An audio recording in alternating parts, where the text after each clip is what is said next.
자, 이 동영상은 선생님이 올린 4.19 혁명 이야기가 너무 길어서 그 보기 힘든 친구들은 이거 조금 짧은 거 보라고 다시 짧게 해서 올립니다. 오늘 배울 내용은 4.19 혁명의 배경과 의의입니다. 우리나라 초대 대통령은 이승만이죠. 대통령을 일대 대통령을 하고 1950년 5월 6.25 전쟁이 일어나기 직전에 제2대 국회의원 선거를 실시합니다. 중요한 선거입니다. 이승만 대통령을 뽑는 선거입니다. 당시에는 대통령을 누가 뽑았습니까? 국회의원이 뽑았습니다. 그런데 당시 선거를 실시하고 보니까 이승만을 지지하지 않는 세력이 너무 많았습니다. 이승만은 다시 대통령에 선출되기 어려웠습니다. 그래서 어떻게 했느냐?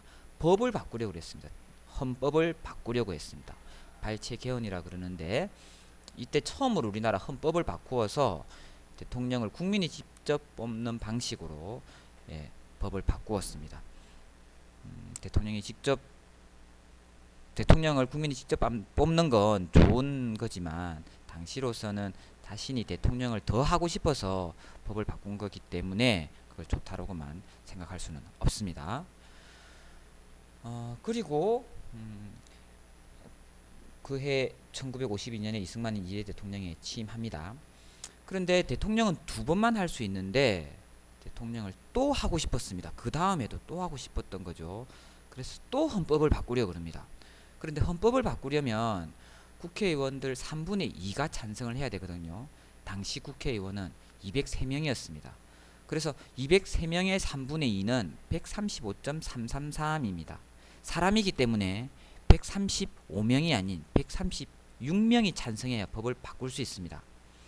그런데 대통령을 또 할 수 있는 그런 법을 바꾸려고 투표를 해봤더니 135명만 찬성을 했습니다.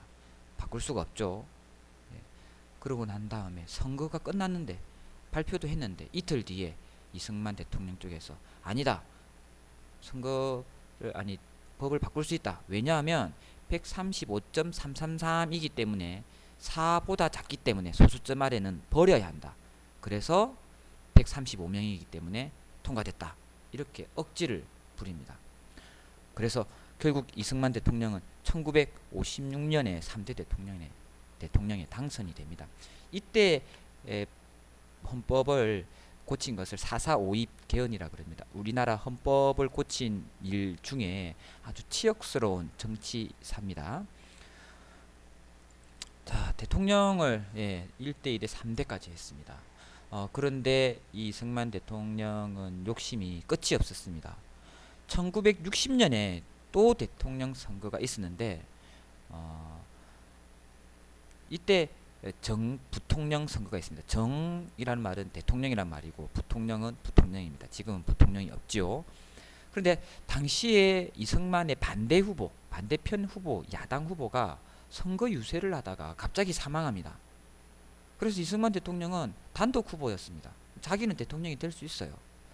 그런데 문제는 같이 출마한 부통령이었습니다. 당시에는 부통령도 국민이 직접 뽑았습니다.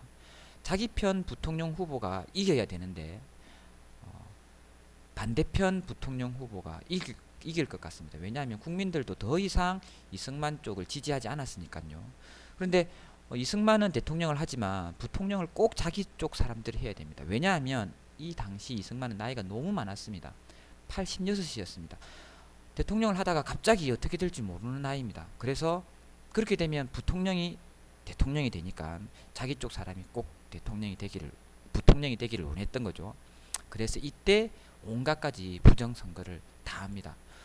그때 실시한 부정선거 방법이 사할 사전투표라 그래서 투표도 하기 전에 미리 40% 그 동네 100명이 살면 40표점을 이기붕 이승만 찬성표에다가 미리 넣어놓는 거예요. 그리고 3인조 5인조 공개투표 3명에서 5명에서 짝지어서 같이 투표하게 합니다. 비밀 투표가 아니고 공개 투표처럼 돼버린 거죠. 상대방 투표 참관하는 사람을 쫓아내고 완장을 차고 자유당, 그 당시 이승만이 속해 있는 자유당의 분위기를 막 이렇게 다른 사람들이 자유당을 찍게 하는 그런 분위기를 만들고 여러 가지 온갖 가지 부정선거를 다 저질렀습니다. 지금 보는 사진이 그 부정선거를 하는 장면들입니다. 위쪽에 있는 사진, 4장 사진 중에 위쪽에 있는 왼쪽에 줄 서 있는 것 보이죠. 그런데 줄이 보면 3명, 5명씩 띄엄띄엄 서 있죠. 3명씩, 5명씩 공개 투표하려고 줄 세워놓은 겁니다. 그 위쪽의 사진 중에서 오른쪽 사진은 공무원이 그 투표 용지를 태우는 장면입니다. 너무 찬성표가 사람들보다 너무 많이 나온 거예요. 그걸 막 부랴부랴 태우는 장면이고, 밑에 있는 사진 중에 고무신하고 돈이 보입니다. 시골 사람들에게 고무신하고 돈을 주면서 투표하라고, 이승만 그러니까 이기붕을 찬성하라는 그런 거. 아이들이 투표함을 가지고 놀 만큼 투표함이 막 널려 있었을 정도로 부정한 선거였습니다. 좀 더 빨리 해야 되겠죠. 그래서 결국 국민들이 참지 못하고 시위를 합니다. 선거 당일인 3월 15일 마산에서부터 시위가 크게 일어났고, 그때 마산 시위에서 7명이 사망했습니다. 당시에는 고등학생, 중학생들도 그 시위에 참여했는데, 시위에 참여했던 김주열 학생이라는 당시 17살인 마산 상고 학생이 실종된 상태였습니다. 그런데 4월 11일 날 김주열 학생 시신이 처참한 모습으로 마산 앞바다에서 발견됩니다. 시민들이 분노했겠죠. 전국적으로 시위가 벌어졌고, 4월 18일에는 고려대학교 학생들이 대규모 시위를 하고, 그 소식을 들은 서울의 주요 대학생들이, 또 그리고 고등학생, 심지어 초등학생, 중학생들까지 4월 19일 날 시위에 참여했습니다. 경찰이 발포를 했습니다. 총을 쐈다는 거죠. 100명 이상이 죽었습니다. 200명에 가까운 사람들이 총 죽었거든요. 슬픈 일이죠. 4월 26일이나 되었어요. 이승만은 국민이 원한다면 대통령직에서 물러나겠다 하고 하야합니다. 하야라는 말은 대통령직에서 내려온다는 말입니다.